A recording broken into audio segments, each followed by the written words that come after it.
MLC గారిని మాట్లాడవలసిందిగా కోరుతున్నాం.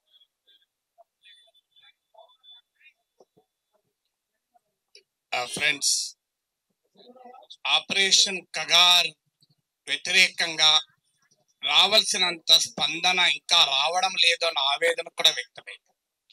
ఒకవైపు ఈ ప్రభుత్వం నరేంద్ర మోడీ ప్రభుత్వం 2000 మార్చి నాటికి మేము గతం పట్టిస్తామని మొదలుపెట్టారు. సైద్ధాంతికంగా కూడా వారికి ఆ లక్ష్యం ఉంది. మిగతా పాలక పార్టీలకు భారతీయ జనతా పార్టీకి ఆ స్పష్టమైన తేడా ఉంది. అధికారంలో ఉన్న రాజకీయ పార్టీ ఏదైనా నక్సలైట్ల పట్ల, మావోయిస్టుల పట్ల ఒకే రకమైన తరతమ తేడాలతో అనుసరిస్తూ వస్తుంది. ప్రతిపక్షంలో ఉన్నప్పుడు మాత్రం ఖచ్చితంగా మద్దతు ఇస్తారు ఎవరైనా. ప్రజాస్వామ్యంలో అది కూడా వద్దనలేం కదా, ప్రతిపక్షాల్లో అయినా. కానీ భారతీయ జనతా పార్టీ వేరు. సైద్ధాంతికంగా మావోయిస్టులను అంతం చేయడం వాళ్ళ లక్ష్యం. మిలిటరీ రీత్యా కూడా ఈ రోజు 20 ఏళ్ల కింద పరిస్థితులు లేవు. ప్రపంచంలో యుద్ధ టెక్నాలజీ మారిపోయింది. అలాగే ఈ రోజు యుద్ధ భూమిలో కూడా వారికి ఆధిక్యత కనబడుతోంది కూడా.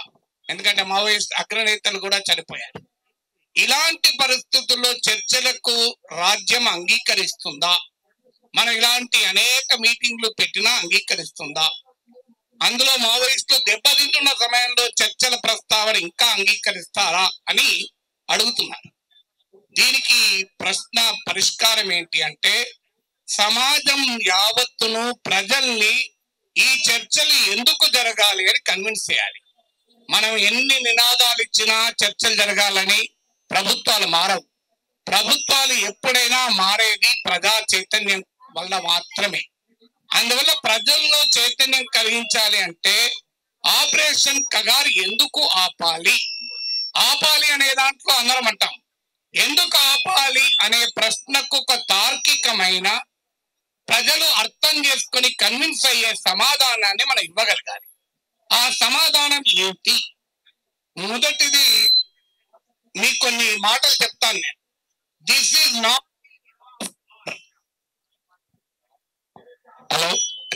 Not the Ira of war. ఇది యుద్ధ సమయము కాదు. Dialogue, some problems cannot be solved in battle. యుద్ధ భూమిలో సమస్యల్ని పరిష్కరించలేము. సమస్యల్ని చర్చల ద్వారా మాత్రమే పరిష్కరించుకోవాలి. Disputes and differences can only be solved through dialogue around the table. ఈ మాటలు నేనన్నాయి, నరేంద్ర మోడీ అన్నది. అందువల్ల నరేంద్ర మోడీ అనే ఈ మాటల్ని భారతదేశంలో అప్లై చేయండి అంటున్నాం. నిన్న కాక మన సైప్రస్ లో ఇదే మాట మాట్లాడాడు, మాస్కోలో ఇదే మాట మాట్లాడాడు. నరేంద్ర మోడీ గారు రష్యాకు, ఉక్రెయిన్, ఇజ్రాయెల్ కు, ఇరాన్ కు చెప్తున్న మీరు, మీ ప్రభుత్వము ఎందుకు అంగీకరించదు? ఇదే మీరు చెప్పి దాన్ని అమలు చేస్తానికి. ఎందుకు మేము అమలు చేయమంటే, వాళ్ళు దేశం పైన, రాజ్యం పైన పోరాడుతున్న వాడితో మేము ఎందుకు జరుగుతాం అంటున్నారు. మీరు నమ్మే హిందూ మతంలోనే ఉదాహరణలు ఉన్నాయి దీనికి. ఈ ప్రశ్నకు సమాధానం, రావణాసురుడు సీతమ్మ తల్లిని తీసుకెళ్లి ఏడాది పాటు నిర్బంధించిన, రావణాసురుడు ఆడుతాడని చెప్పి శ్రీరామచంద్రుడు అంగదుని రాయబారిగా చర్చలకు పంపాడా? నాకు చెప్పండి. శ్రీరామచంద్రుడు తెలియదా తాను రావణాసురుడు ఓడించగలుగుతానని?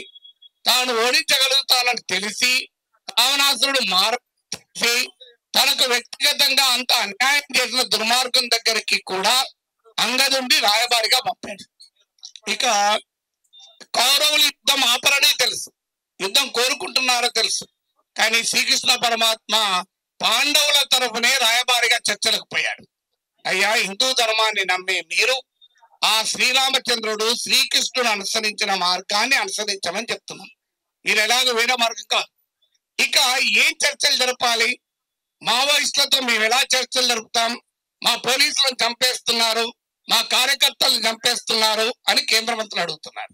నేను అడుగుతున్నా ఏంటంటే, మావోయిస్టులతో చర్చలు జరపకండి, ఆదివాసీ సంఘాలతో చర్చలు జరపండి.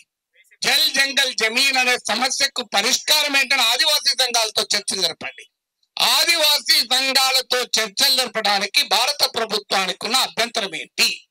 మావోయిస్టు పార్టీ అంటే మీరు నిషేధించారు, ఆదివాసీ సంఘాలు నిషేధించలేదు కదా. నాలుగో ఏంటంటే, ఏ పార్టీ మీద జరపాలి? వాళ్ళు తుపాకులు పట్టుకున్నారు. తుపాకీ గొట్టం ద్వారానే రాజ్యాధికారం వస్తుందంటున్నారు. మరి తుపాకీ పట్టుకున్న వాళ్ళతో తుపాకీ గొట్టం ద్వారానే రాజ్యాధికారం వస్తుంది అనే వారితో మేము ఎలా చర్చలు జరపాలి అంటున్నాం. అయ్యా, మీరు భారత రాజ్యాంగం ఆధారంగా చర్చలు జరపండి. మేమే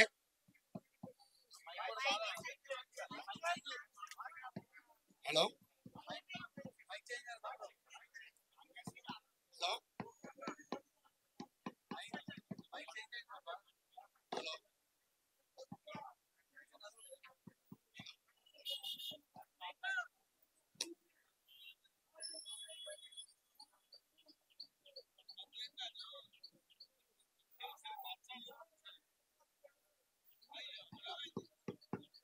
హలో ఈ మైక్ కూడా పనిచేయకుండా ఎలా కుట్ర జరుగుతుందో తెలియదు.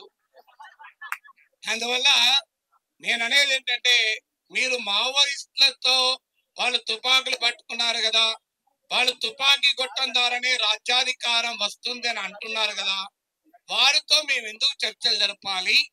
మా వాళ్ళని చంపుతున్నారు కదా అంటున్నారు. నేను భారత ప్రభుత్వానికి అడిగేది, అయ్యా, మావోయిస్టులు అంటే వారు ఈ దేశ రాజ్యాంగాన్ని నమ్మడం లేదు. మీరు మరి ఈ దేశ రాజ్యాంగాన్ని నమ్ముతున్నారు కదా, ఈ దేశ చట్టాలను నమ్ముతున్నారు కదా, దేశ రాజ్యాంగంలో ఉన్న అంశాలపైన చర్చలు మొదలు పెట్టండి. నేను వేరే అడుగుతలే మిమ్మల్ని.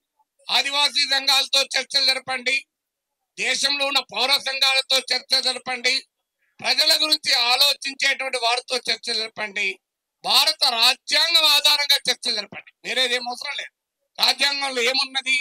దేశంలో ఉన్న సహజ వనరులు ప్రజలందరి సంపద, ప్రజలందరి అభివృద్ధి కోసమే ఈ సహజ వనరులను వాడాలి అని రాజ్యాంగంలో రాస్తుంది. మీరు చదవండి దయచేసి, దానిపైన చర్చ పెట్టండి. అంటే జల్ జంగల్ జమీన్ ఈ దేశ ప్రజలందరి జీవితాలు మార్చడానికి మాత్రమే ఉపయోగపడాలి. ఇది నేను చెప్పడం కాదు, సుప్రీంకోర్టు చెప్పింది రిలయన్స్ కేసులో. అందువల్ల రాజ్యాంగం ఆధారంగా చర్చలు జరపండి. కనీసం చర్చలు జరిపితే ప్రాణ నష్టం ఆగుతుంది.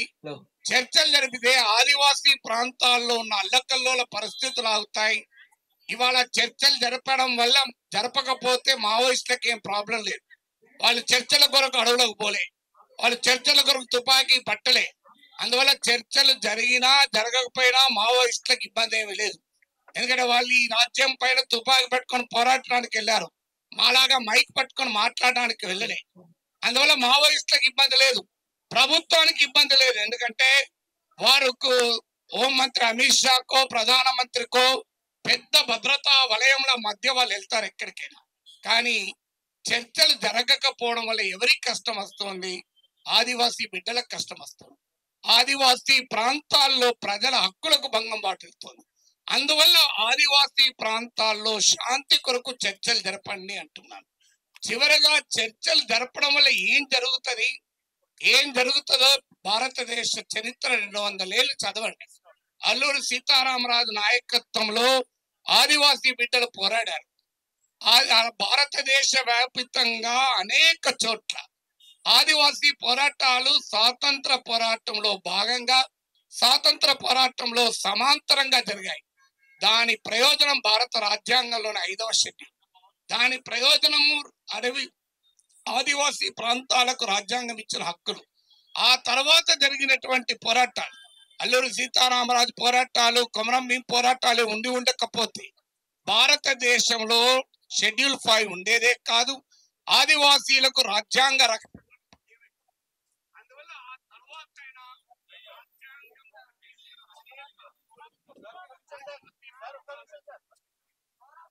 ఆదివాసీ ప్రాంతాలకు అనేక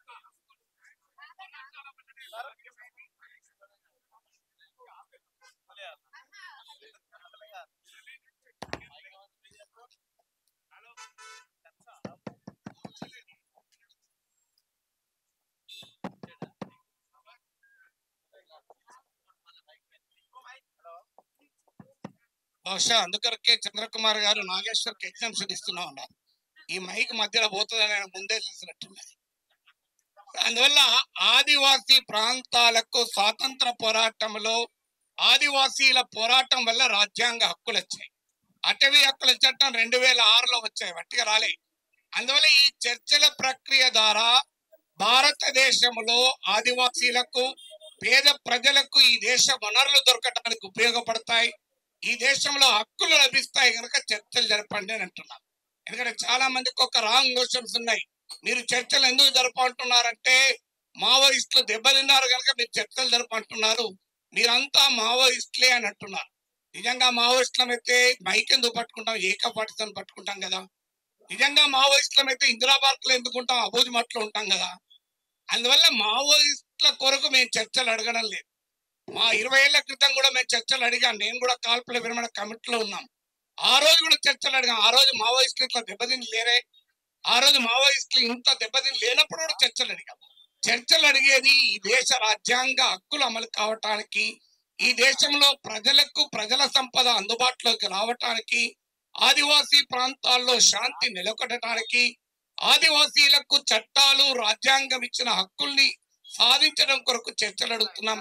ఇప్పటికైనా భారత ప్రభుత్వం పైన ఒత్తిడి తేవాలి. ప్రభుత్వానికి విజ్ఞప్తి చేయడం వల్ల ఉపయోగం లేదు. నరేంద్ర మోడీ ప్రభుత్వం విజ్ఞప్తులకు అంగీకరించిందని నేను అనుకోవడం లేదు. చర్చలే కాదు, దేనికి విజ్ఞప్తులకు అంగీకరించే ప్రభుత్వం కాదు. వ్యవసాయ చట్టాల మీద ఎప్పుడు వెనక్కిపోయింది, పెద్ద ఎత్తున రైతు పోరాటాలు వెనక్కిపోయింది. అందువల్ల శాంతి చర్చల కమిటీ కూడా విజ్ఞప్తి ఏంటంటే, మీరు కూడా మనం కూడా సమాజంలోకి వెళ్ళి ఆపరేషన్ కగార్ ఆపాలి అనే దానికి వ్యతిరేకంగా ఉన్న ఆర్గ్యుమెంట్స్ ఏంటి, వాటికి ప్రజలు అంగీకరించే సమాధానాలు చెప్పగలిగినప్పుడు మాత్రమే మోడీ ప్రభుత్వాన్ని మనసు మారుతుంది అని చెప్తూ మీ అందరికీ ఈ అభినందనలు తెలియజేస్తూ, ఆపరేషన్ కగార్ ఆపాలి అన్న శాంతి చర్చల కమిటీ తీర్మానానికి మద్దతు చెప్తూ సెలవు.